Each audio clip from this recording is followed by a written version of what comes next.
Hello. Hello.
How's everyone doing out there? So, how's everyone doing? How y'all doing? How y'all doing? Oh, all right.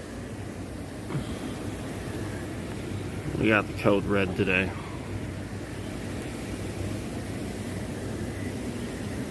The cold red today.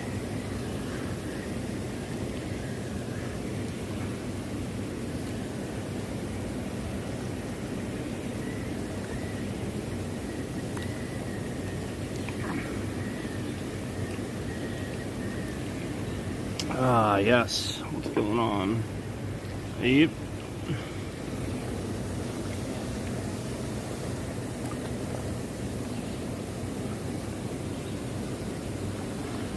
So the good news is that Little Caesars still tastes good the next day when you reheat it.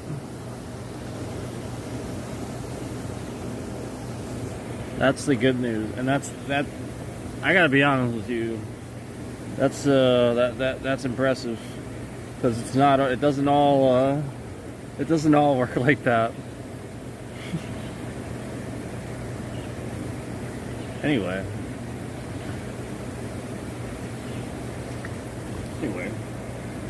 let's have a little discussion.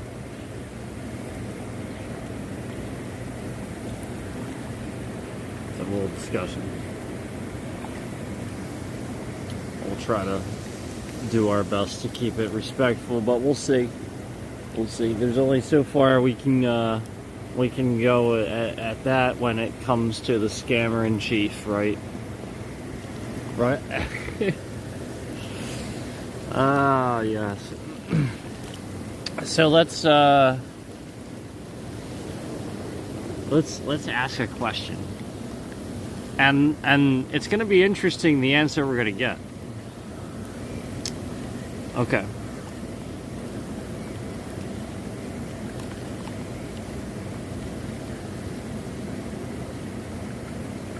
All right. How tall is Donald Trump actually? Even though we know he may lie on his physicals. This is going to be an interesting response. Yep. It's going to give exactly what I thought. Hang on. Height has varied over time, leading Donald Trump's officially reported height has varied over time, leading to public skepticism about its accuracy. Official records, White House physicals. During his presidency, Trump's medical exams listed him as 6 feet 3 inches tall and weighing between 236 and 244 pounds. Right. So now what you have to remember is that you have to realize how much of a scammer this guy is and how regularly he thinks of how to scam people and lie and stuff. You know, like his hair isn't real and like I don't know, maybe if you could have just embraced being bald or something like that, or like, you know, like, I don't know. I again, like, I'm not poking fun at that. Like, if you want to wear a toupee, that's fine. But again, like, his height, you know, like, we know that there's been some things plenty of things that they just regularly lie about, and he can get away with now, you know, because we know, and he can just sort of lie about things now where before there might have been consequences. Anyway, let's keep going with this reply, and we're going to get to the point here. Fulton County jail booking, August 2023. 10 feet, when yeah. Trump was booked right. in Georgia, his height was recorded as 6 feet 3 inches and his weight as 215 pounds. Public skepticism. Despite these official records, many have questioned the accuracy of Trump's reported height. Some observers have compared photographs of Trump standing next to individuals of known heights, suggesting he appears shorter than 6 feet 3 inches. For instance, Yes. Comparisons with his son Barron Trump, who is notably tall, have fueled speculation. Additionally, a 2012 driver's license reportedly listed Trump's height as 6 feet 2 inches. These discrepancies have led to debates and skepticism regarding the true accuracy of Trump's reported height. So, how tall is Obama?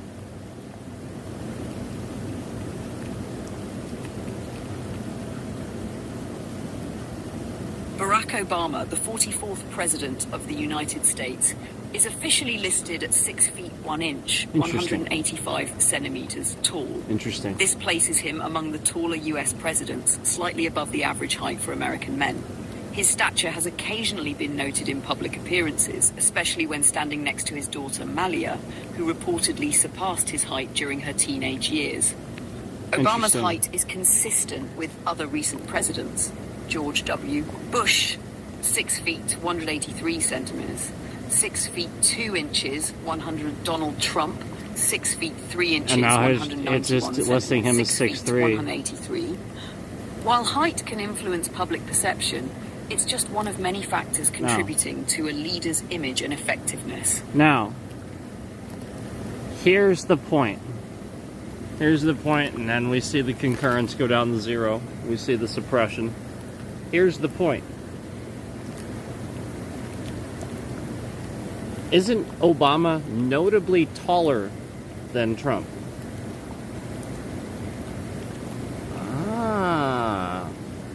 And now we get to the point. The scammer-in-chief strikes again. You're not alone in thinking that. Many people have pointed out that Barack Obama often appears taller than Donald Trump in photos and videos, even though Trump's official height is listed as 6'3" and Obama's as 6'1". Here are some...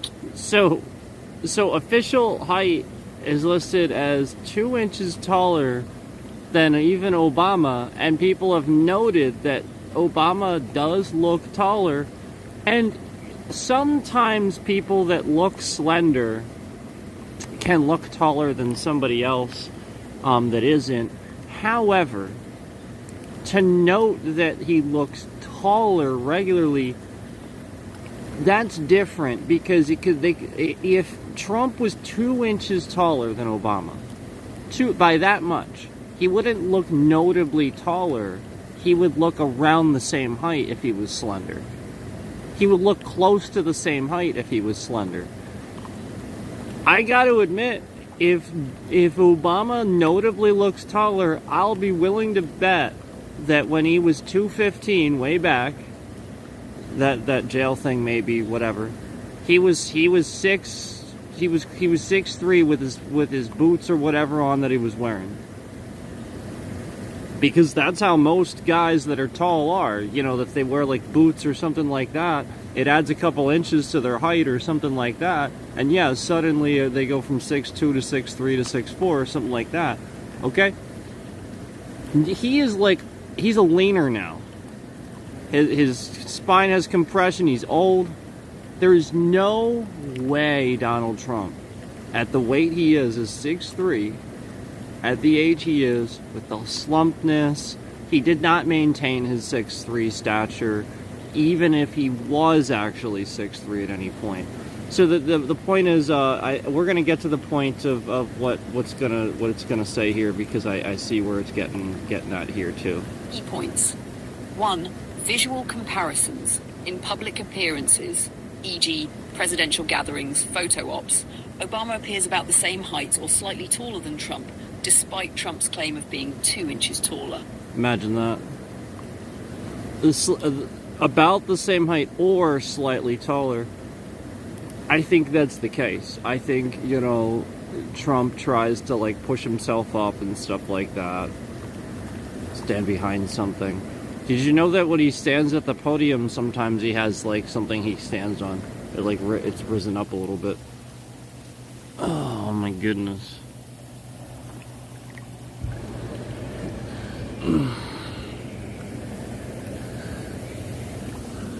Alright. Let me keep going.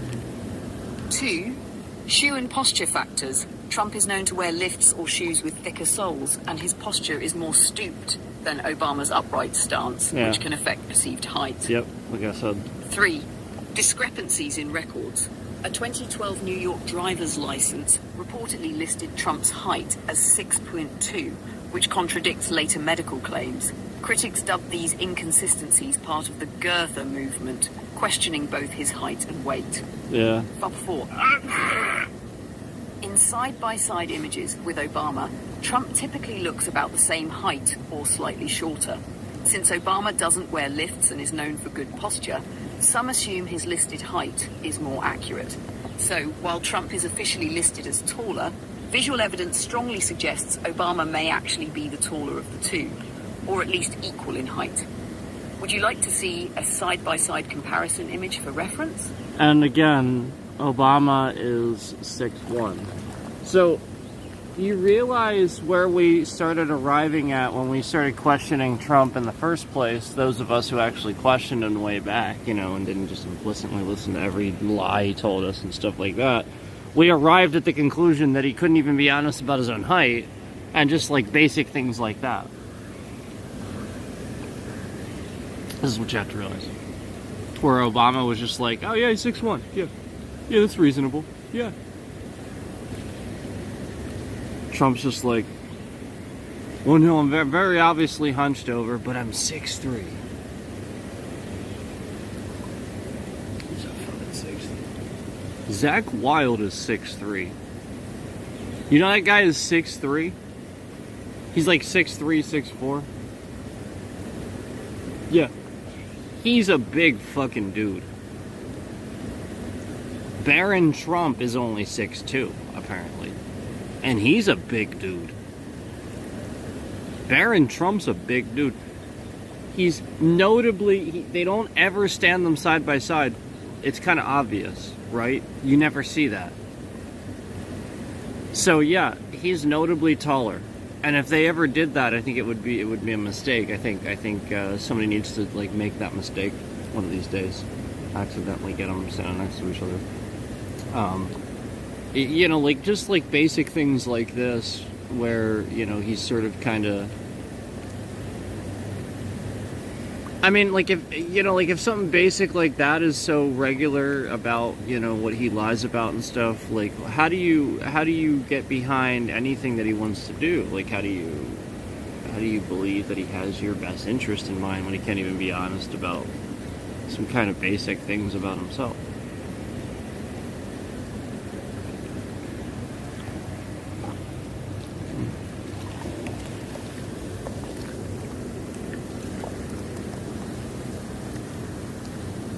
So, I mean, this is kind of always been the case, but you know, I think that there's a lot more happening that's making it more obvious and noticeable that he kind of just makes shit up. I was watching that whole interview recently. Was it MSNBC, I think, where he was like showing off his penthouse and stuff, and like just the whole interview, it's just very clear, like just like the first time around, it's just very clear that he's so rich and he's so far above everyone else, he does not understand the problems and basic needs of the average American. He really doesn't get it.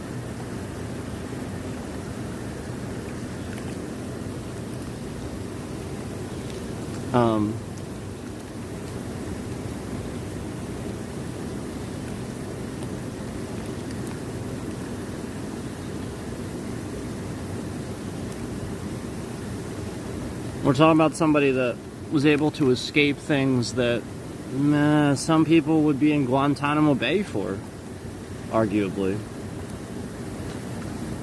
I mean, it's true. I'm not saying anything untrue. I'm not being radical about that. That's absolutely true. You know, I mean, that you have to rationalize that anybody that can escape things that are, you know, like it's just that to that degree. That's all. Like, just it's the sort of thing where he's gonna get to the point where he is now, where he does like you know, like he's at the point, you know, where everything is about some sort of scam and stuff like that, and trying to save face. But even the thing where he says he's not going to run a third time or try to run a third time, I don't think you can take him at his word anymore, because he's already said this so many times now. I just think that he's backpedaling. I really think that it's still an obvious, clear and present danger. I think that, again, even way back when he let it slip, even when he was running the first time, and he said, you know, don't worry, in a few years we're going to have it rigged so you never have to vote again. You know, I think that's something that, you know, you need to be concerned about, just because it's something that he's let slip too many times by accident, where he just said this thing and said this thing and said this thing multiple times, and now he's backpedaling. Now that it's on the horizon, possibly for him, maybe hopefully not, but that he could actually pull that off, the coup d'etat, so to speak. Yeah, he's gonna backpedal and he's gonna shut up and he's gonna do everything he can to get you to not hear that message. So yeah, that includes making a statement that he's not running the third time. Of course he's gonna do that. I mean, that's pretty basic. All right, I can do that. That's what he would say, probably. Yeah, like, he doesn't care. You know, if he cared, he would have not gutted, like, all these random agencies, these federal organizations and stuff, not letting the Democrats and the other people that work there into the agencies too. Like, he would have let him side by side when he did it. Like, if he wants to call it an audit, fine, you call it an audit, but you let the other employees in on what you're doing, otherwise it looks scammy. You know, just like everything else that's going on. And then you see the suppression here on YouTube, too, where, like, it kind of goes down to 0. You see the 0 concurrence. And we already know, like, there's other people that have recognized these things too, and kind of been talking about this stuff too. They don't get no views, trust me, they get millions. Nope, they get millions. It's just that they're already established people that YouTube hasn't been suppressing all the way, all along the way. And they have other platforms such as, you know, The Daily Show, you know, like Jon Stewart, who's recognizing and dishing it out so expertly. Dishing it out so expertly.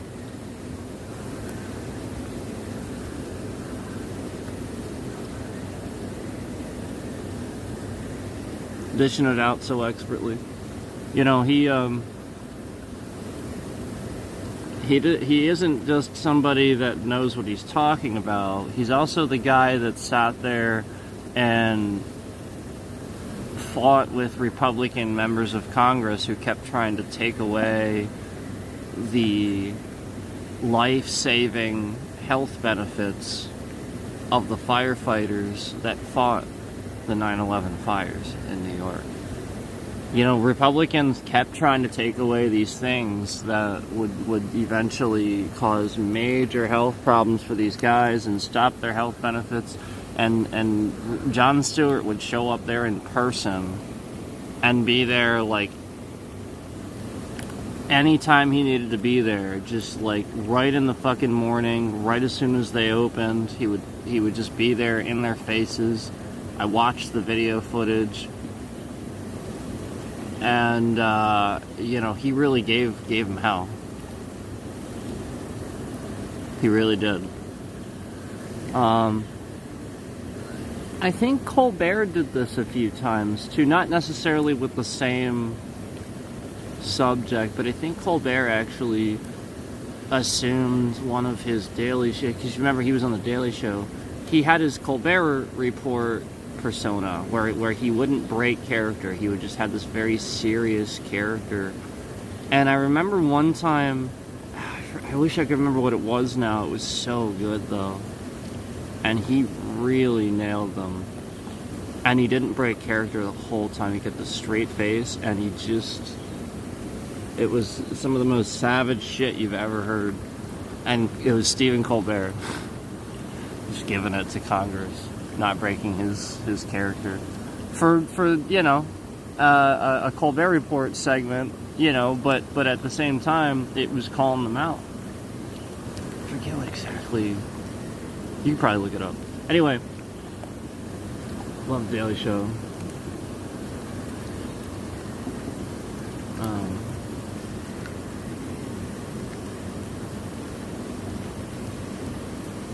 Yeah, he's dishing it out, man. And listen to Jon Stewart be all modest where he says this way he's not in the movies. Oh, give me a break. Like, everybody doesn't remember your legendary acting in Big Daddy. Everybody remembers you in Big Daddy, dude. Everybody remembers you from that movie. You're a legend. Nobody forgets. I do. I remember the end scene. How good it was.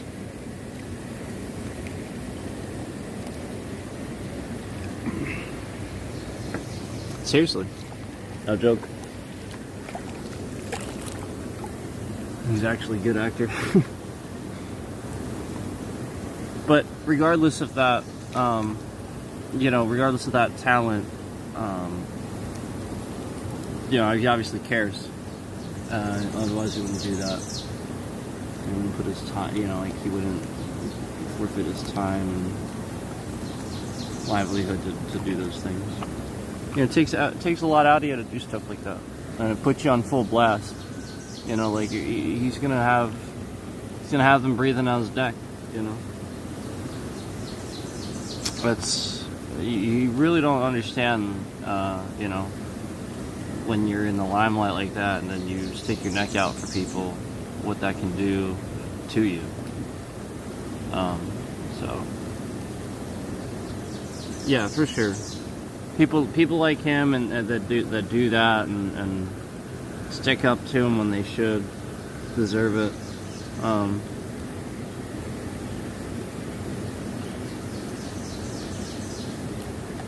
I remember when Dee Snider, a long time ago, the guy from Twisted Sister, when he went before Congress to stick up for, you know, like just the right to say what you want with music and stuff like that. You know, back when they were trying to censor that more and stuff like that, and outlaw and all that. And, you know, that's like, we're not going to take it. You know, like that's like the whole point. You know, and so, you know, he really did show up. He really did.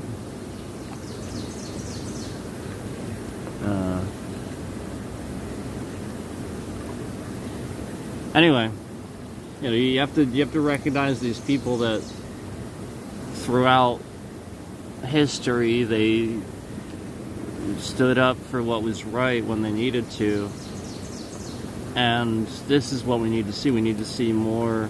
Part of the issue is that you don't see any, in my opinion, I haven't seen any real big, to my knowledge anyway, any real big streamers being against, you know, kind of everything that's going on and talking about it and trying to also sort of spread the word and get the message out and stuff like that. I just don't, I really don't see that. And I know that demographic, you know, is a huge pull for, you know, this whole thing that we call an algorithm. You know, obviously that's probably the biggest. And this is why Elon has recognized that he wants the implicit popularity from it. You have to understand it's stock, it's popularity, it's invincibility. And don't give that to somebody who's asking for it, who's striving really hard to very obviously get this when he could just have it. You know, he instantly has millions of followers. He's instantly cool.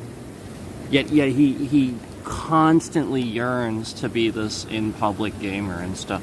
Why? Why does he also need that? It's very brainwashing. It's very strange. You have to rationalize that what he's doing is he is trying to create a situation where almost not a single culture group of people can stand up against what they're doing, because that's how people organize. They get with their gamer friends, they get with their these friends, or these friends, and they stand up to what's right because they get together for a cause. And he's recognized this too. He's recognized, how the gamers can organize and stuff like that and get together. And he's trying to fool you. He doesn't care. He does not care about you. He does not care about any of the games. Since when does Elon Musk care about gaming? Just all of a sudden? No, I know that he said that he used to be part of a gaming thing way back. He used to do competitive gaming and stuff like that. But like, remember, he sort of stopped doing it. My point is like, my point is that like, he sort of stopped doing it, and now like all of a sudden he cares like with all this going on, where he's like gutting agencies and he's backing Trump and he's constantly in the White House, and I really, really, really, really think that he needs to separate himself from that element.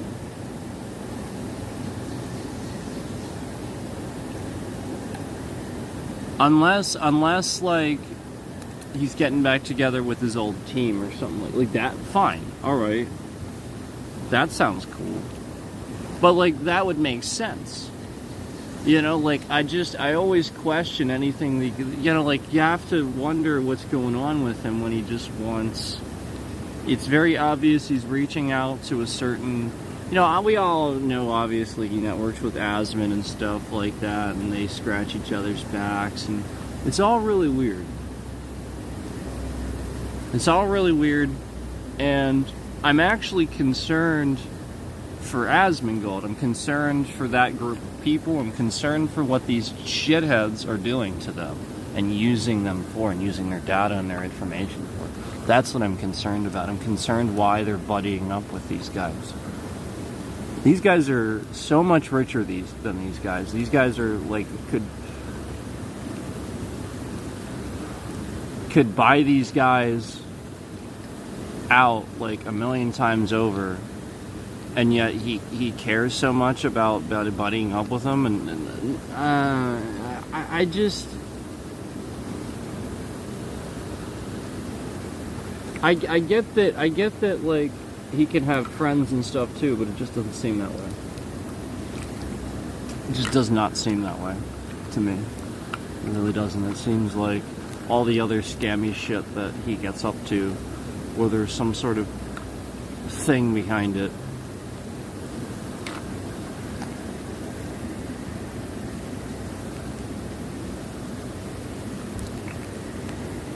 What's going on with this Boxable thing?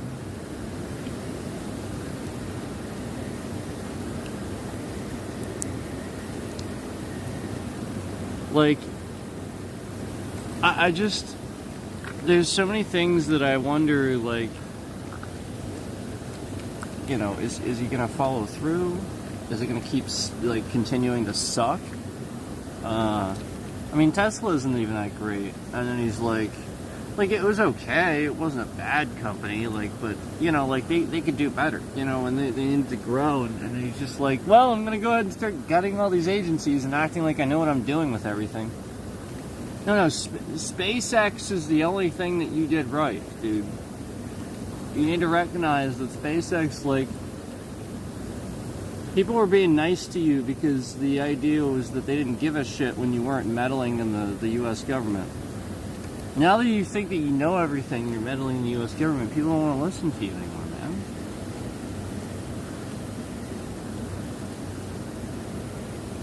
Like, you don't know what the hell you're doing. You don't know how things work. You clearly don't. You just start, you know, like, even if with all that I know, and I've proved that I know about certain things and stuff like that, I wouldn't go in there and do that either. I would work with the people that are currently there to try to figure out what's going on, to how to cut spending or whatever it is that we're trying to do with that audit, and find whatever it is we're trying to find. I would work with the people there and task them to do it. And if I feel like their information is invalid, I would audit that. I would distrust that, and then I would investigate that. I wouldn't just bam everybody like he always does, and it doesn't. It's never a good thing. It always costs the company a shitload of money when he does this, and he spends a shitload of money denying it and covering up that it costs all this money. So then he spends more money.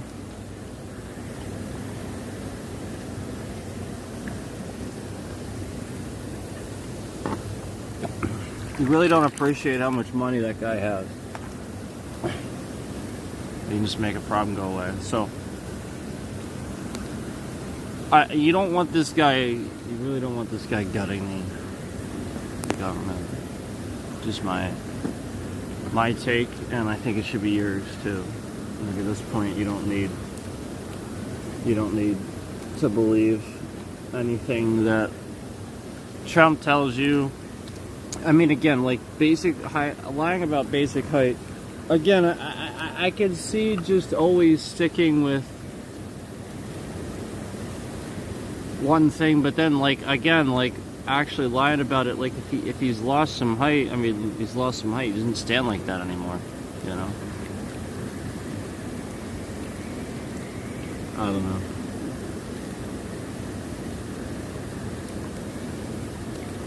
I just it's not even about that. The point is it's about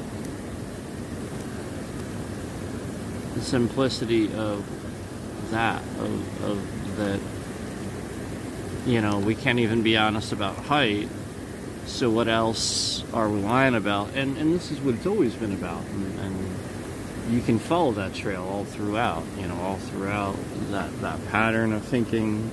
You can follow it.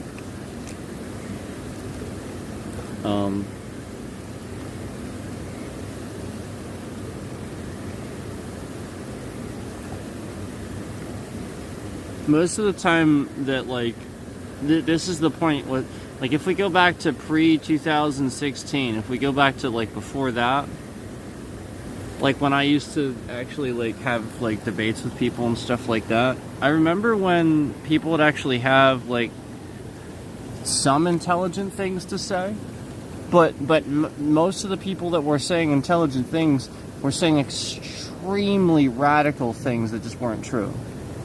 Like, they really believed that, like, the Democrats were, like, just terrible, and, like basically what had happened was the Republicans, basically all they managed to accomplish was making the Democrats look really bad.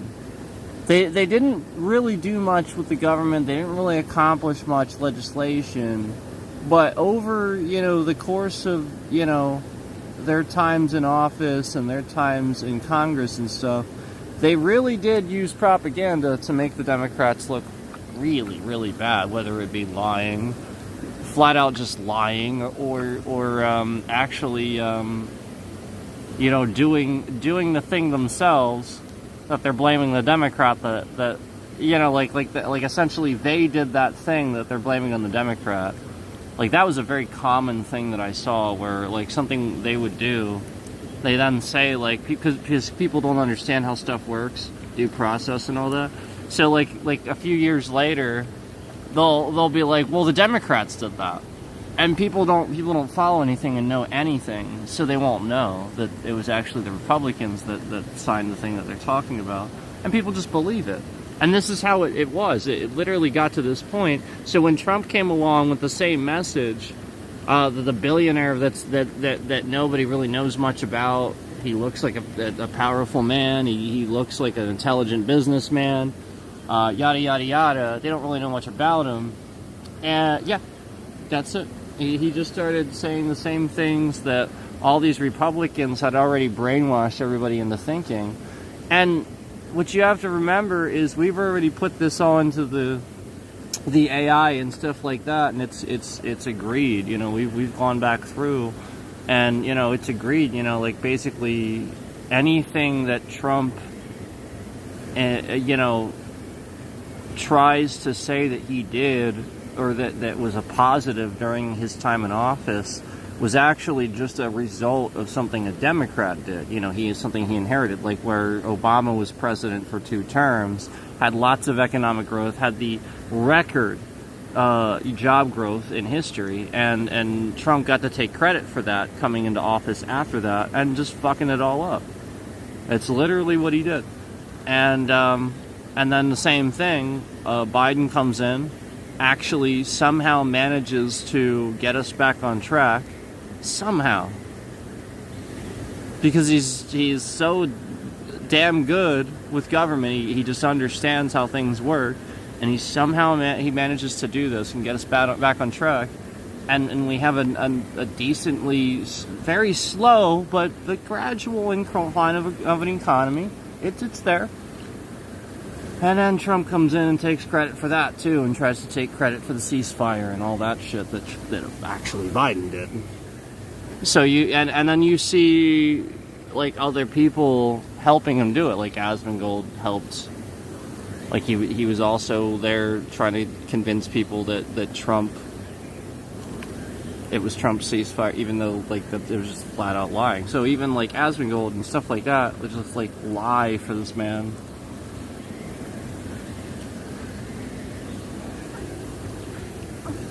So I'm just tired of the nonsense. I'm tired of people being manipulated, and like what you have to realize is that if you lie for him, he's going to manipulate you.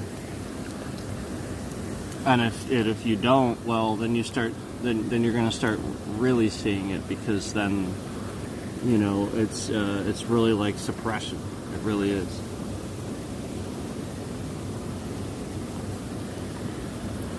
And you know, I'm not the only one seeing it. Everybody's seeing it. Anybody that's speaking out against him and against anything that he's doing, oh yeah, suppression, massively, massive interference.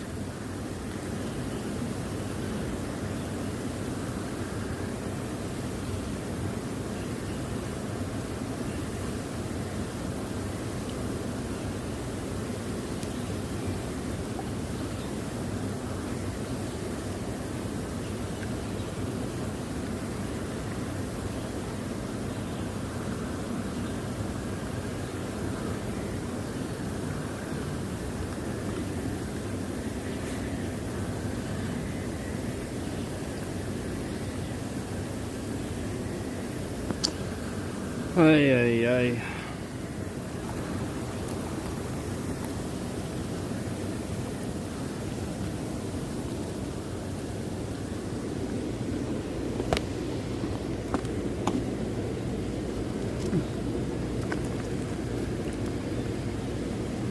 Hey, we've talked about this before, but can you give me some specific examples of some times when Trump took credit for something that a previous president actually did, and inherited something that was good from a previous administration and took credit for that? Can you go ahead and give us some examples of times when he did that?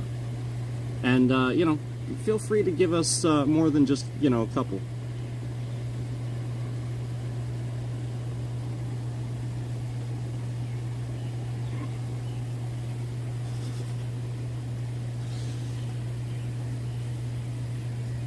Oh my god, it's so bad.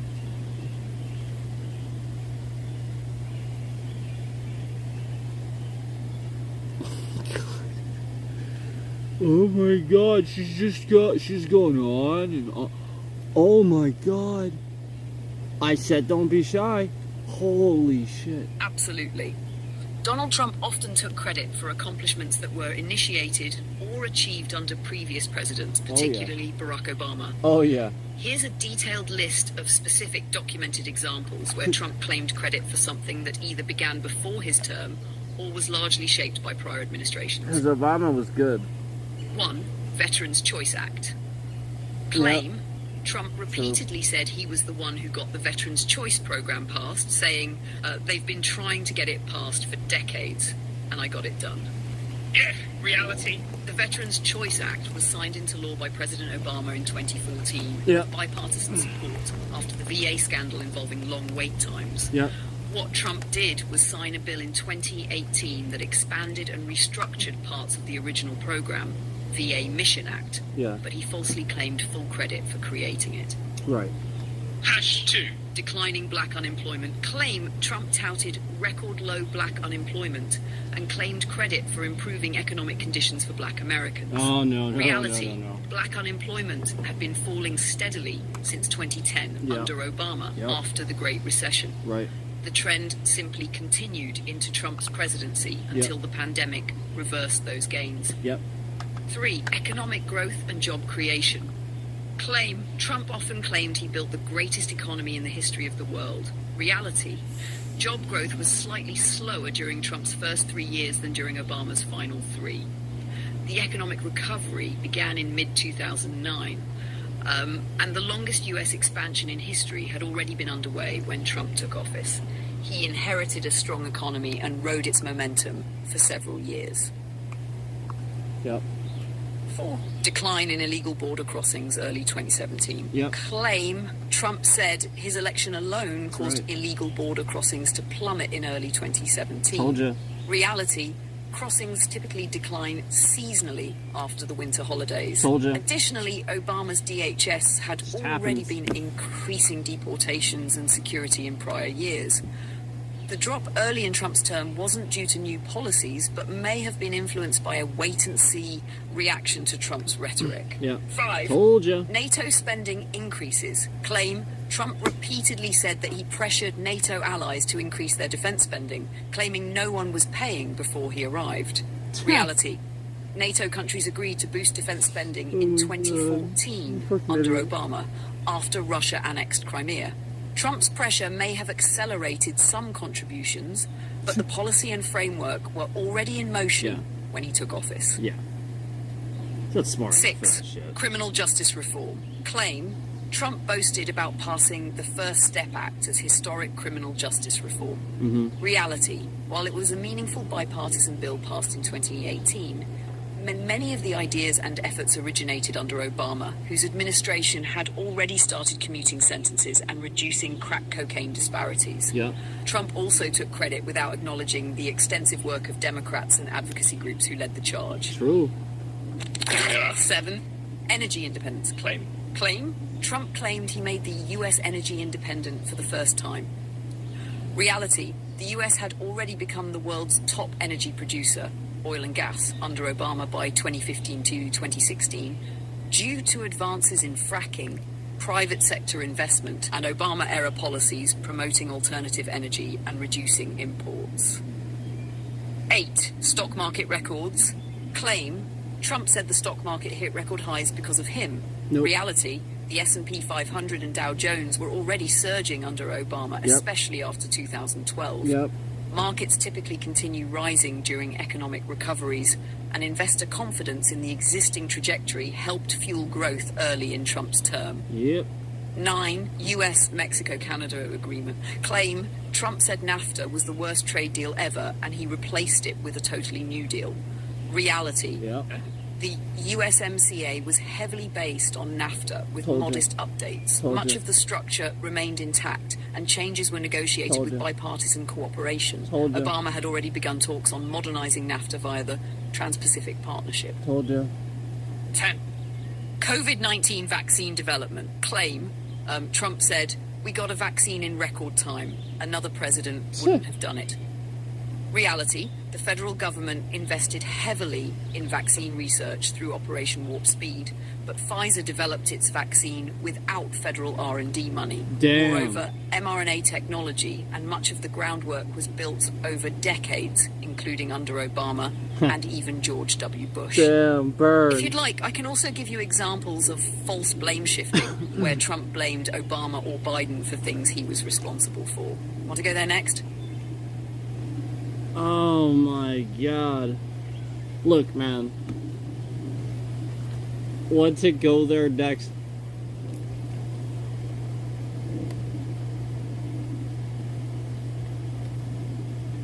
Yes. If you'd like, I can also give you examples of false blame shifting where Trump blamed Obama or Biden for things he was responsible for. Yes. Yes. Yes, absolutely, I want to go there next. Yes, go there. Tell me. Please. That's amazing. Thank you.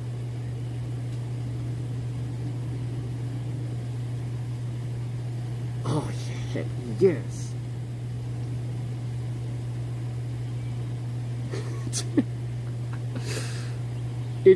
It's... Oh, my gosh. Like, what? How does anybody... Oh my god. Oh my god. It's still going. It's still going. It's still going. It's still going. Oh my god. Great. Let's dig into specific examples where Donald Trump falsely blamed Barack Obama Let's and do it. sometimes Joe Biden for problems or events that either occurred during his own administration or had causes he directly influenced. These instances are well documented and illustrate a pattern of blame shifting. 1. COVID-19 pandemic response.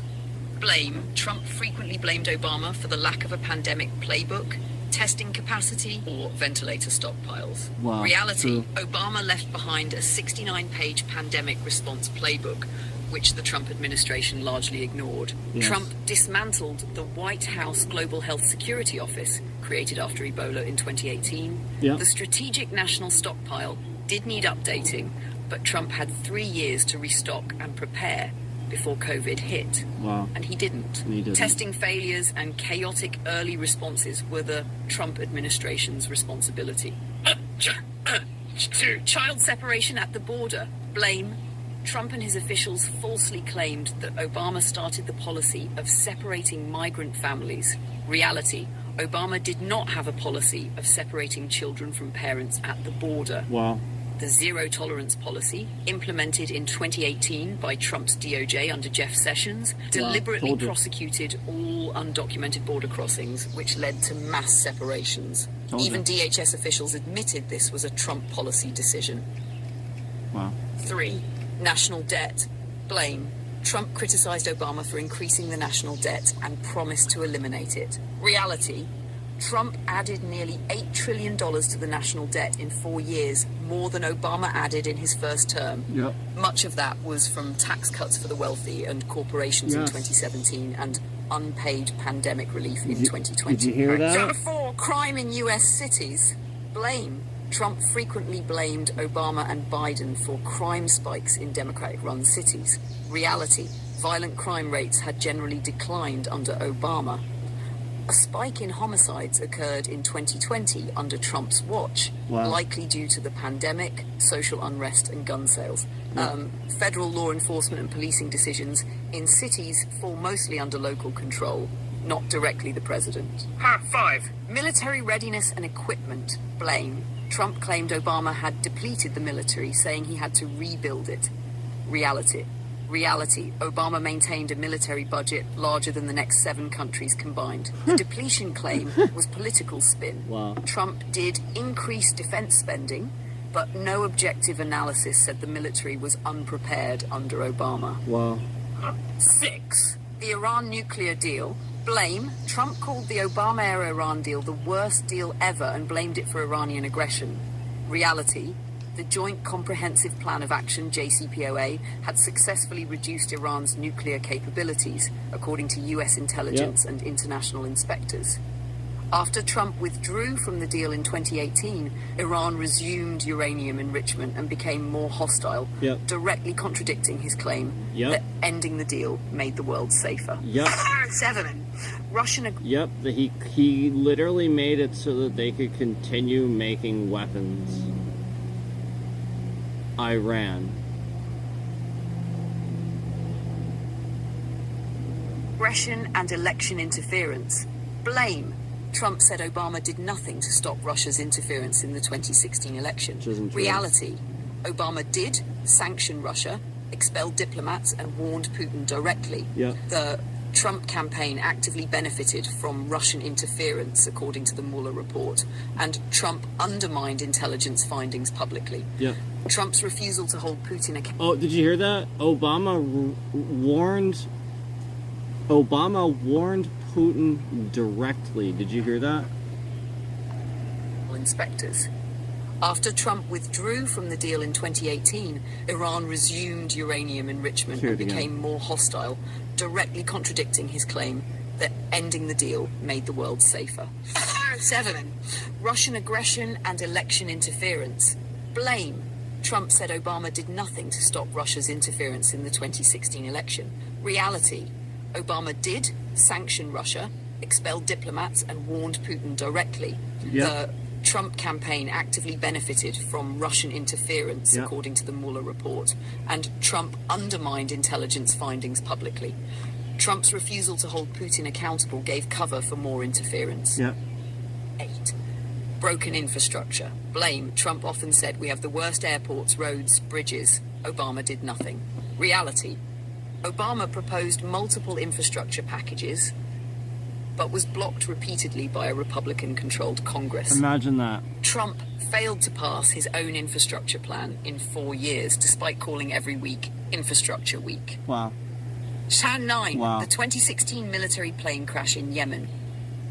Trump blamed the Obama administration for tying the hands of the military during a raid that resulted in a US soldier's death.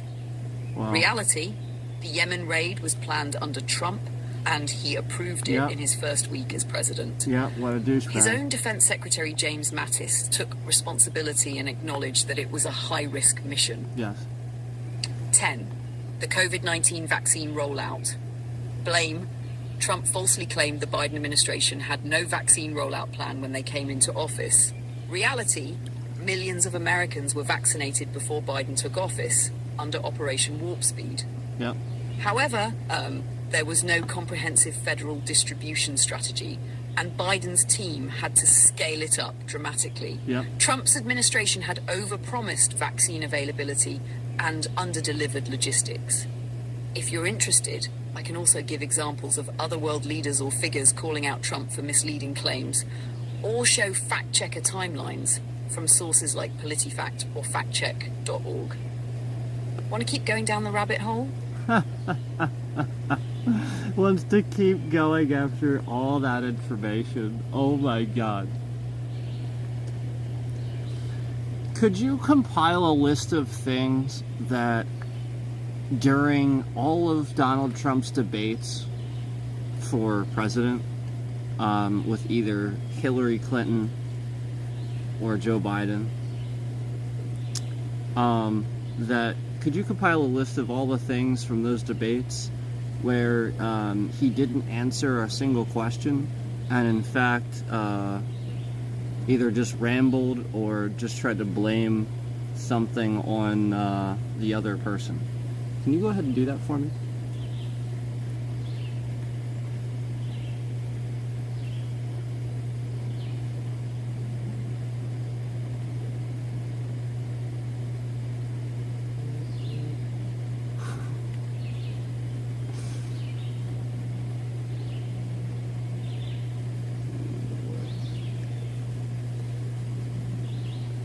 Oh, here we go.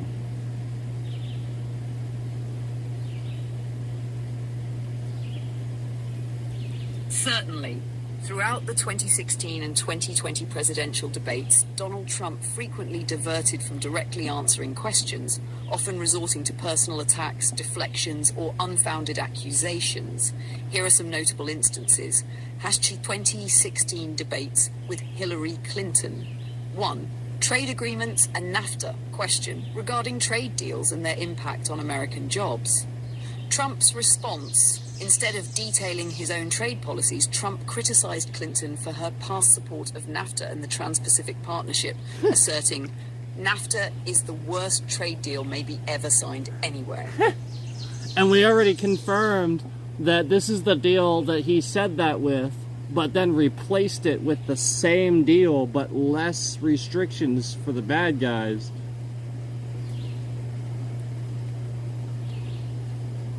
Two, cybersecurity question on protecting against cyber attacks.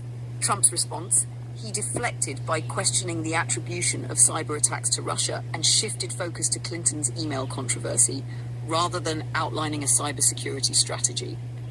3, race relations and policing question, addressing racial tensions and law enforcement practices. Trump's response, advocated for law and order and the use of stop and frisk, sidestepping deeper discussions on systemic racism or police reform. Yeah. 2020 debates with Joe Biden. Healthcare plans. Question on presenting a comprehensive healthcare plan. Repeatedly claimed he had a plan without providing specifics, and instead attacked Biden's association with the Affordable Care Act. COVID-19 response. Question. Evaluating the federal response to the pandemic. Trump's response. Downplayed the severity, blamed China, and criticized Biden's stance without addressing the specifics of his administration's actions. Yep. Election integrity. Question. Ensuring a fair and secure election. Trump's response cast doubt on mail-in voting and suggested widespread fraud without evidence, undermining confidence in the electoral process. 4. White supremacy. Question, condemning white supremacist groups. Trump's response. Instead of a clear condemnation, he told the Proud Boys to stand back and stand by, which was widely interpreted as ambiguous and concerning. Told you. These examples illustrate a pattern where Trump often avoided directly answering debate questions, choosing instead to pivot to attacks on his opponents or unrelated topics. If you're interested in a more detailed breakdown or analysis of specific debate moments, feel free to ask.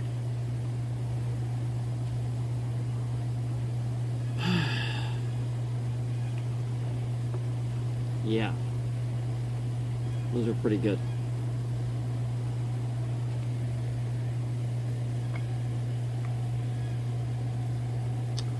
Can you give us a step-by-step of everything Donald Trump didn't answer? Every single question that Donald Trump didn't answer in the Hillary Clinton debates? And can you give us a step-by-step of every question that Hillary Clinton did answer and gave an intelligent response to, and was arguably something that could have possibly worked for what she was proposing for the question asked? And again, can you then summarize detailed based on those comparisons whether or not intelligently Hillary Clinton probably should have won those debates, since she actually answered the questions and Donald Trump really didn't? Can you go ahead and do that for me?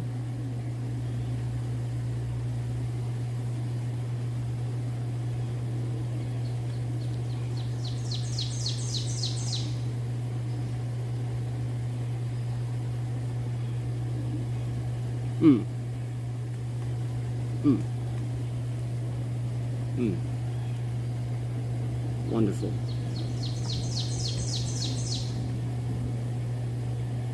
Oh, wonderful. Oh, wonderful.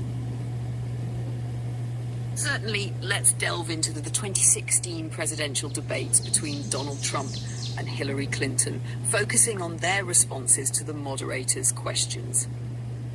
Donald Trump's evasions and deflections. Throughout the three debates, Donald Trump frequently diverted from directly answering questions. Here are some notable instances. 1. Healthcare plans. Question, what is your plan to replace the Affordable Care Act? Trump's response, criticized Obamacare as a disaster but provided no concrete replacement plan, instead making vague promises about better healthcare. 2. Tax returns. Question, why haven't you released your tax returns? Trump's response, claimed he was under audit, a point repeatedly challenged, and shifted focus to Clinton's emails. Which was never true. 3. Foreign policy and Russia. Question, how would you handle Russian aggression? Trump's response, avoided condemning Russia, questioned US intelligence agencies' conclusions, and diverted to attacking Clinton's record. 4. Nuclear weapons. Question, would you be willing to use nuclear weapons first? Trump's response, provided ambiguous answers, emphasizing unpredictability without a clear stance. 5. Accepting election results. Question, will you accept the outcome of the election? Trump's response, refused to commit, stating he would keep you in suspense, raising concerns about democratic norms. Hillary Clinton's direct and detailed responses. In contrast, Hillary Clinton consistently provided detailed answers to the moderator's questions. Here are some examples. 1. Economic policy. Question, how will you create jobs and grow the economy? Clinton's response, outline plans for infrastructure investment, clean energy jobs, raising the minimum wage and supporting small businesses. 2. Healthcare. Question, what is your stance on the Affordable Care Act? Clinton's response, defended the ACA, proposed improvements and detailed strategies to reduce costs and expand coverage. 3. Foreign policy. How would you handle Russian aggression? Clinton response, condemned Russian interference, supported NATO alliances, and emphasized a strong stance against adversaries. 4. Nuclear weapons. Would you use nuclear weapons first? Clinton's response stated she would not use nuclear weapons first, emphasizing deterrence and diplomacy. 5. Accepting election results. Question, Will you accept the outcome of the election? Clinton's response affirmed her commitment to accepting the results, highlighting the importance of democratic processes. Analysing the debates, it's evident that Hillary Clinton provided comprehensive and policy-oriented answers, demonstrating preparedness and a clear understanding of the issues. Donald Trump, on the other hand, often avoided direct answers, resorted to attacks, and lacked detailed policy proposals. This contrast suggests that based on debate performance and responsiveness, Hillary Clinton exhibited a more substantive and informed approach, which many observers believe should have translated into a debate victory. Yeah. If you're interested in a more detailed breakdown of specific debate moments or topics, feel free to ask.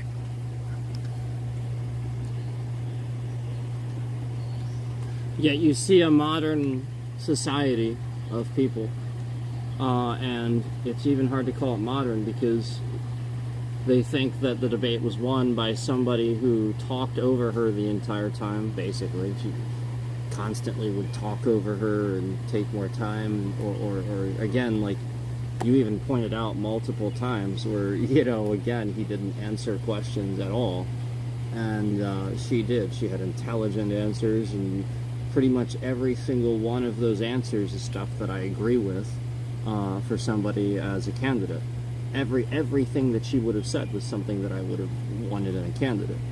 So again, everything Trump said was just not an answer, and I want answers. So yeah, wouldn't you agree that, you know, it just seems like, you know, people, I guess, need to become more educated about this and smarter with debates and understanding that there's a clear winner when you answer the debate topic and choose not to. That means that you don't win the debate if you didn't answer and you didn't even give any answers basically the whole time, and the other person, you know, it's sort of like a boxing match, you know, where you know, you just, you know, it'd be like if a boxing match was decided by picking the larger guy instead of the guy that actually won. You know, they just pick the larger guy even though the other guy actually won. That'd be kind of like how it would seem to me anyway. Do you agree with all that?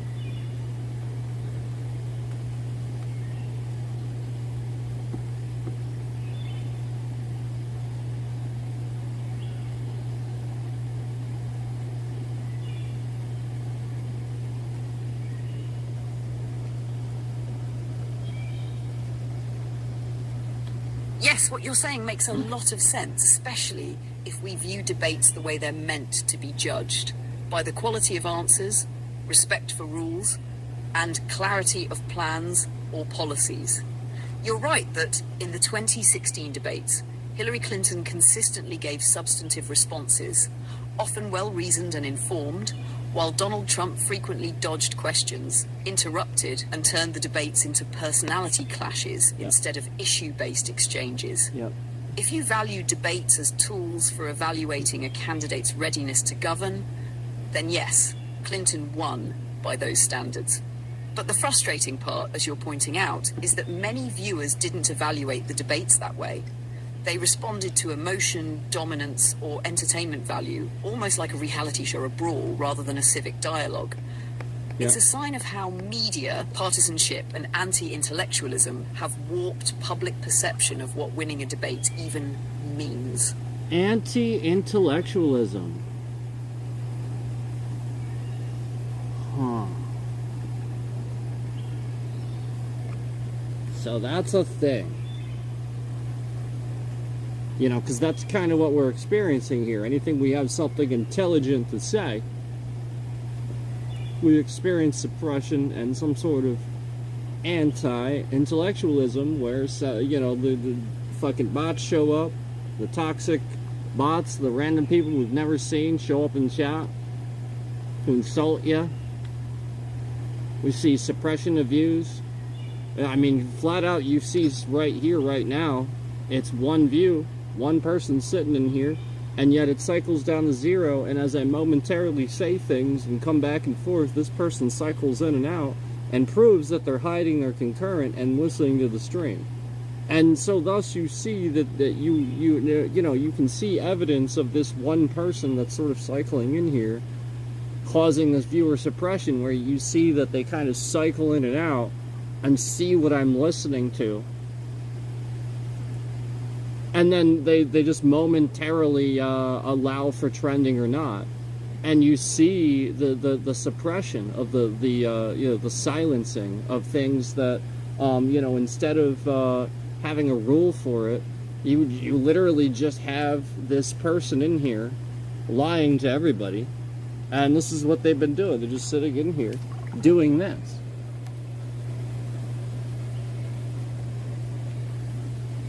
And they are in here. They can hear what you're saying. And that's the point. You see the zero concurrence. You see it go straight down to zero. This is ridiculous, man. As we talk about this stuff, anti-intellectualism, yeah, for sure. And this is what I've been talking about how Donald Trump is paying off all these organizations to basically make people fucking stupid. To make sure you're stupid. To make sure you don't find out how stupid you actually are. It's not an insult. I'm trying to inform you so that you can be informed and no longer be that way.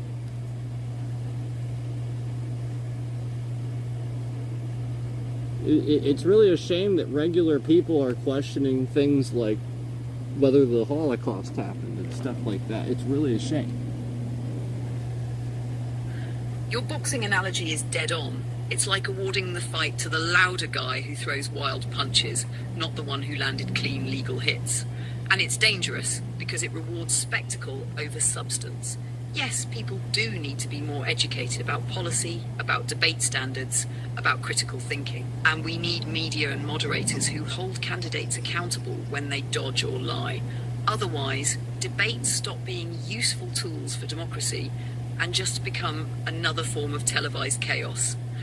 Would you like help putting together a breakdown or article making this argument clearly for others to understand? See, even ChatGPT, even the AI understands that, people don't understand. Would you help me, helping us together, break down or an article, making this argument clearly for others to understand? It gets that you guys are stupid. It's not an insult. Stop taking it that way. That's kind of the point. It's extremely infuriating because you take this as an insult, but that's the offense. You offend intelligent people by taking it as an insult. What you have to understand is we are more intelligent than you. Anybody that is smarter than you clearly has a brain, does do these things, does look stuff up, does become informed, has intelligence and has that skill and that ability. You insult us and you offend us every time you don't accept that you're fucking stupid, and every time you don't accept that one of us is smart, because it's an insult. It's an insult to that person's intelligence. You're not recognizing a skill that somebody has. You know why I can just do something and I can just be good at it? And it's a skill I just have? Because it's called intelligence. I know how to use my fucking brain. That it shouldn't be an insult to you. If you look at it as an insult, you have some sort of ego problem where you need to be better than that person, and your brain needs to be smarter than that person for you to function normally. You need to feel smarter than people to function normally. To feel comfortable in your skin, you need to be smarter than other people. And I'm telling you, if you would accept things that smart people are telling you, you would start doing that too. You would start being smarter too. But you're not. You're just continually being stupid. Here is a really intelligent database telling me exactly the same things I'm confirming. It's not to be rude. It's not to be Like, this is what all the suppression and the YouTube and the nonsense and the bullshittery has caused you to believe, for sure. But that's propaganda. I'm telling you it's not that. So was George Carlin. He had the same fucking message. And so have many other people throughout history, where they just made comedy. You know, the whole point was people couldn't be told they were fucking stupid. They would hate the person, so they had to make comedy out of it. They had to make this whole stand-up routine out of the fact that they were going to try to change the public and inform the public and make a change so that people realize that they're fucking stupid. But people are so emotional that they can't be told their negative qualities. That oh man, this gets their panties all in a bunch. So now they have to, like, hear the stand-up routine. They gotta have Lewis Black stand there and yell at them and scream in their face, and they gotta see it from this guy, and only from this guy, because it's non-threatening from him. And like, no, it's the same fucking message. It's the same one. Stop it. Like, all these guys have been continually telling you over and over, and it's the same message. So instead of just, I'm not stupid, you're stupid, instead of doing that, just stop being stupid.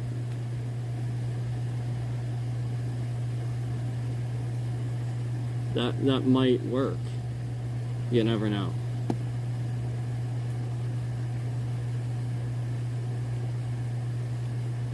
You never know. Might. Just saying.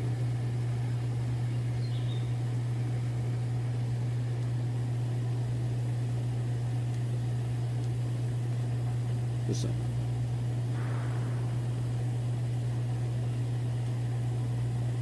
Yeah, it might work.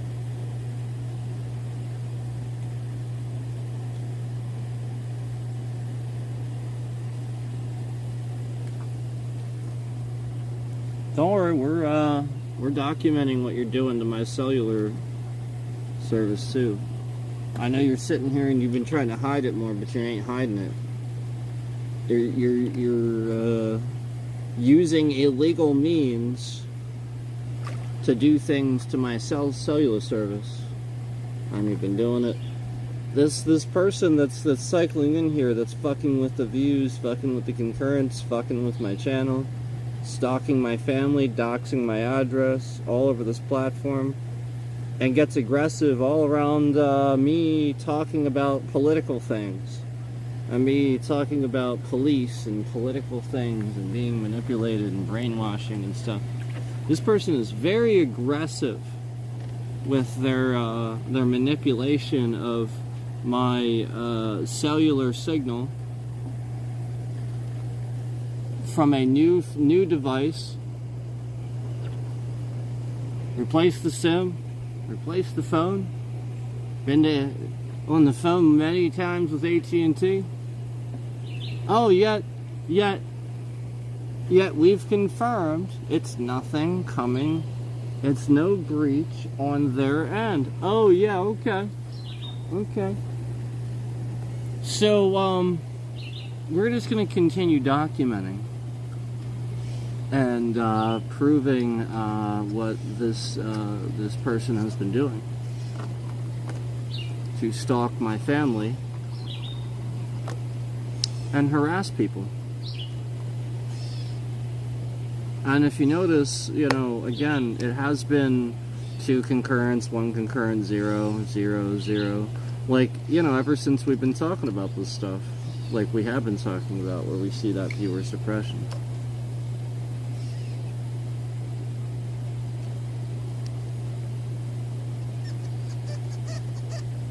Yeah. So, I can guarantee, they're sitting here lying about watch time hours. which is what we've been showing you. That they lie about watch time hours. We've been documenting that. We've been proving that they're lying about concurrence. We've been documenting all this. That YouTube's basically just in on all this. We've been documenting all that.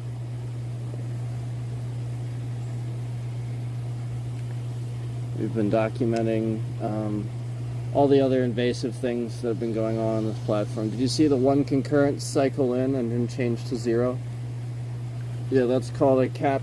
That's called capped views, capped concurrence. That's how you know YouTube is lying. And there's actually people in here.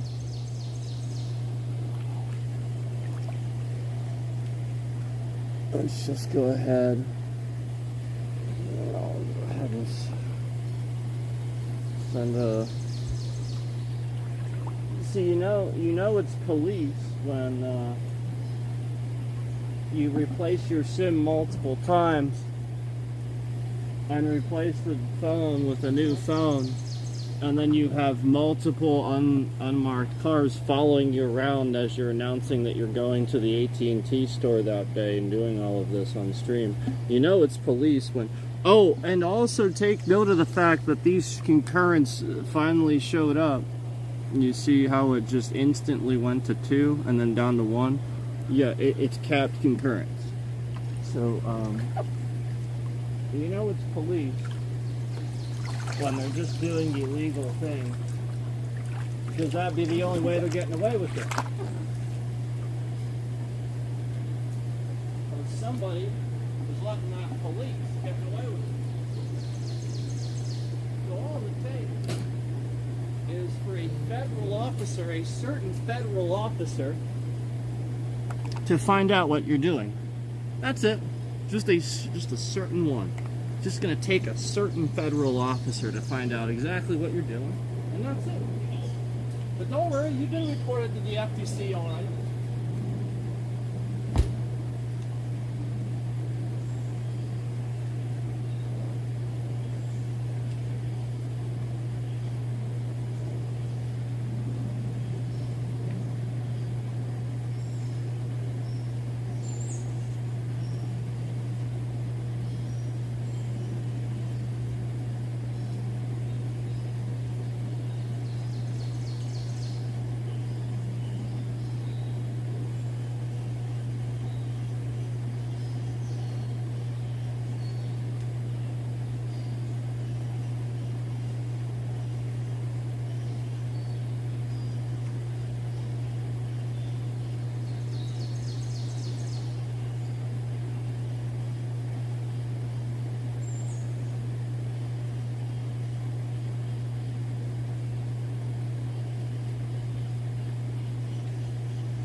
Well, I sent the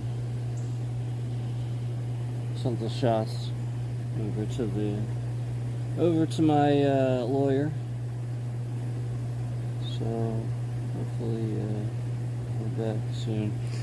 Let him know that we're being capped again, and we see this very strange, weird, lingering one concurrent hanging. The same 2 and 1 that hang out always in the stream and cause these problems. So I let him know about that too, so he can, file some sort of harassment charges against YouTube and, sort of kind of see what's going on there, where, like, this is basically never normal. We don't really ever have any sort of kind of normal... I can prove this now through how it should look and stuff like that. How we've taken screenshots and normal sort of stuff, and versus just the solid flat lines, which are 1 and 2, 1 and 2. That's just complete lying. It's obvious to those who are looking at it. So, this is federal harassment. And the reason this rises to a federal level is because this company is actually sitting here using my data for advertisement and all kinds of stuff too, and knowing that all these trackers and stuff use that data, knowing that this is a risk and stuff, and they have policies for this and have removed channels for less. Meanwhile, let a channel on here that has doxed at least 6 to 7 people, their information, their private information, doxed my address, shared the relationships and stuff like that with me and all that, just their private photos and takes my streams, copyright laws and stuff like that. It's really bad. It's really, really, really bad. Basically, on a federal level, for a very long time, YouTube has been stalking and harassing me. YouTube. And we're proving it. And stalking is already extremely serious. But the fact that you do it for months and months to arguably years, where we can backdate it and see the beginnings of it happening years ago and stuff. Yep, this is a very serious matter, and YouTube is going to have to pay out probably millions. It's going to be bad, and we're working on a class action lawsuit proving that they manipulate bitrate and cap concurrence and views and stuff like that to silence people and what they're saying about the platform and other things that they don't like, and have caused people to get to quit and stuff, and have not done things about bullying, trolling, and gotten people either killed or canceled and stuff like that. So we're going to go ahead and possibly file a class action, and we're working on that too. I can't really say much more than that, but yep, YouTube's in some serious fucking trouble. So that's it. That's all there is to it.